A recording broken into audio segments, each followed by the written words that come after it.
Doctor Agarwal's கண் மருத்துவமனை இலவச கண் பரிசோதனையை வழங்குகிறது. Book appointment now. சென்னையின் மண்டலம் 5 மற்றும் 6 சேர்ந்த தூய்மை பணியாளர்கள் மீண்டும் போராட்டம் நடத்த உள்ளதாக கிடைத்த தகவலின் அடிப்படையில் மாநகராட்சி அலுவலகத்தில் அதிக அளவு காவலர்கள் குவிக்கப்பட்டிருக்கிறார்கள். கூடுதல் விவரங்களோடு செய்தியாளர் வெங்கட்ரமணன் இணைப்பில் இருக்கிறார். வெங்கட்ரமணன், வணக்கம். முழு விவரங்களை பதிவு செய்யலாம். வணக்கம். சென்னை மாநகராட்சியுடைய தலைமை அலுவலகமான ரிப்பன் மாளிகையில இன்றைய காலை பொழுதிலிருந்து காவலர்கள் அதிக அளவு பாதுகாப்பு பணியில் ஈடுபடுத்தப்பட்டுள்ளனர். குறிப்பாக மண்டலம் 5 மற்றும் 6 சேர்ந்த தூய்மை பணியாளர்கள் அந்த 2 மண்டலங்களை தனியார் மயமாக்கியதை கண்டித்து 1ஆம் தேதியிலிருந்து 13ஆம் தேதி வரை போராட்டம் மேற்கொண்டனர்.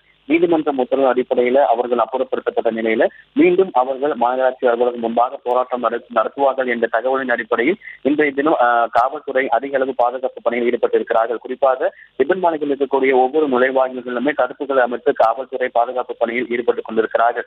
தீயணைப்புத்துறை வாகனம், சிசிடிவி வாகனம் உள்ளிட்ட மாநகர பேருந்துகள் உள்ளிட்ட பல்வேறு வாகனங்கள் தயார் நிலையில் இருக்கிறது.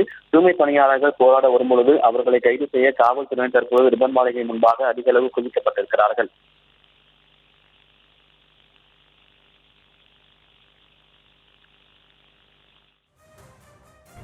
விவரங்களுக்கு நன்றி வெங்கட். டாக்டர் அகர்வால்ஸ் கண் மருத்துவமனை இலவச கண் பரிசோதனையை வழங்குகிறது. Book appointment now.